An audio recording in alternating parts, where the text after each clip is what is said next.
Hey everybody, today I'm going to cover what is the biggest pain in the ass for concept photographers, and we're going to do it right now. I'm Robert Maxfield. I'm a concept photographer in Dallas, Fort Worth, Texas, and welcome to Max Concept Photography, where we talk all things concept photography related.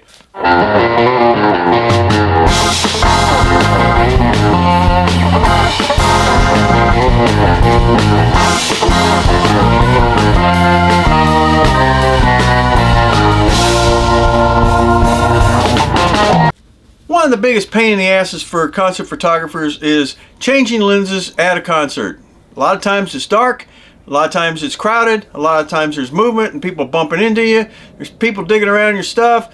It's a pain in the ass. So one of the ways to get around that is to carry a second camera. And this camera here is my B camera, and I'm going to talk a little bit about it. But I'm not only going to talk about it, but I'm going to talk about what lens is on it, because that's very important.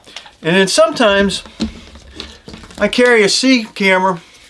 I'll tell you, this is an APS-C camera. It's a Nikon D7100. It's got a 50mm f1.8 on it. And that's normally the way it sits and resides. So okay, you got to have a starting point. And I'm going to discuss my starting point. My main rig is a Nikon D800 with an 80-200 f2.8, and I use this for long reach, and most of the time I use this while shooting in the media pit. It's tack sharp. It's a very heavy, sturdy camera. It's very much professional grade. And then my second camera, which a lot of people think you carry a second camera as a backup, but this camera does a second duty, and what it does is it carries a 28-105 on it. The 28-105 allows you to get wide angle view, and it allows you to get 105 gives you a little bit of depth so you can get into the drummer if you're in the media area, and that's very helpful. A lot of times people will say, hey man, that 28-105 is a 3.5-4.5. The 28-millimeter 105 at 3.5-4.5 is still adequate enough in most cases to get the photographs you need, even in very low light.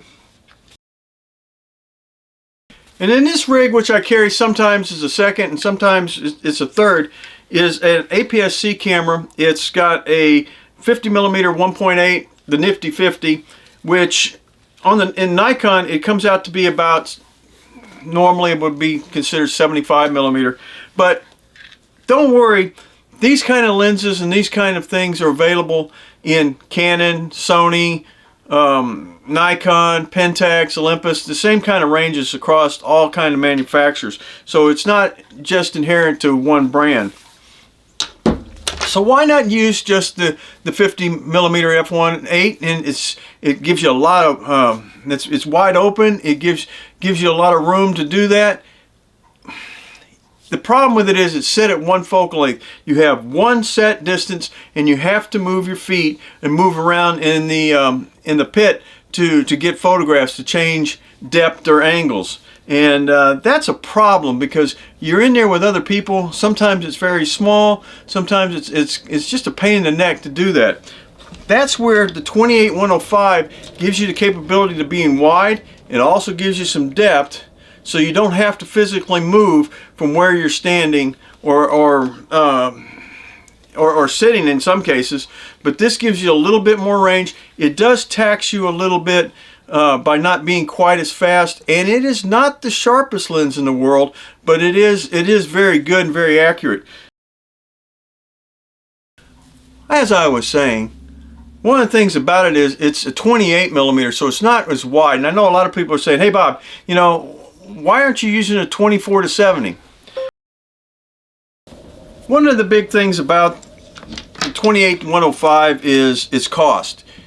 Used, this lens runs about $150. New, a 24-70 runs $1,800. Yeah, so this lens is about a tenth of the price of what that lens, a 24-70 is. In fact, this camera was at one time a $3,000 camera, and I paid $400 for it. And the lens, I did buy the lens new. I paid $525 when it was new, but now you can get it for $150. So the whole thing is less than $600 for this camera. So I know what you're saying. You're saying, hey Bob, I can't afford to carry two cameras, can't afford the bodies.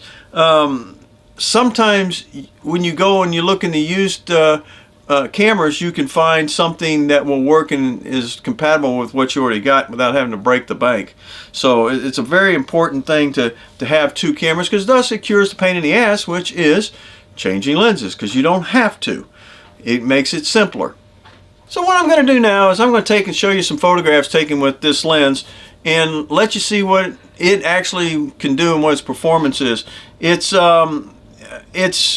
very versatile, and it complements the if you had a 70 to 200 or a 80 to 200, it complements it real well, because it stops right about where the 80 starts. It goes at 105 and then it goes all the way down to 28. And in fact, now they make a 24 to 105 in a lot of companies. I think Nikon's even got a 24 105 f4, and I think Canon and Sony all have something equivalent.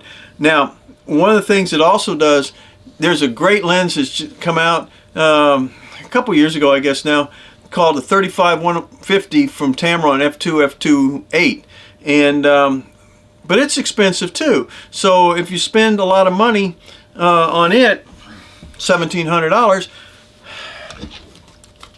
if you're on a budget, something like that, something like this at 28-105 at $150, it's a lot easier on the pocketbook and the wallet. So you might take and consider looking at that.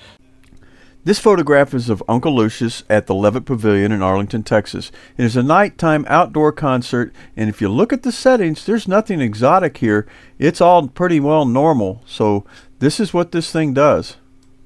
The next shot is of the Mixtape Memoirs band. They're a band that I shot in Rockwall, Texas, in a sports bar of all places, with no stage lighting. They had Christmas lights, and that was about it. You can see from here I shot an ISO 1600, use spot metering. It's set at f4.5 and 1/100th of a second. Nothing really abnormal. This shot is of Love and Chaos from Austin, Texas. It's a bright sunny day out at the Louisville Western Days, and this is one of the more difficult events to shoot. And here's the original shot. It is, you can see there's a lot of stuff going on, a lot of clutter, and I eliminated it on this shot. The settings are pretty typical. They're f5.6 at 1/500th of a second. Focal length is 52 millimeter. The camera is set to manual, and the metering is set to spot, which would be normal. This shot is of Jared James Nichols, and it's shot from the pit area on the big stage at the Dallas International Guitar Festival. It's 1:45 in the afternoon, and I'll show you the settings right here. This is a little bit different shot. It's shot with the APS-C camera, and it's shot at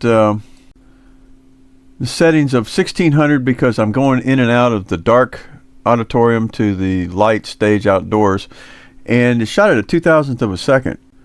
The focal length is 50 millimeter, and it's manual with spot. It's my normal settings for indoor also. So I just raised the shutter speed quite a bit. I want to also say something about our viewership. 50% of the people watching my videos have not liked or subscribed. Hey man, please. If you have any questions, comments, concerns, like, subscribe, ring the bell, you know, do all those things, and we appreciate it. It helps us out tremendously. And for that one guy who every single week hates my videos, I got one guy that does it. It's kind of, but he watches the videos. Okay, thank you. Keep watching, and we'll eventually find something you do like.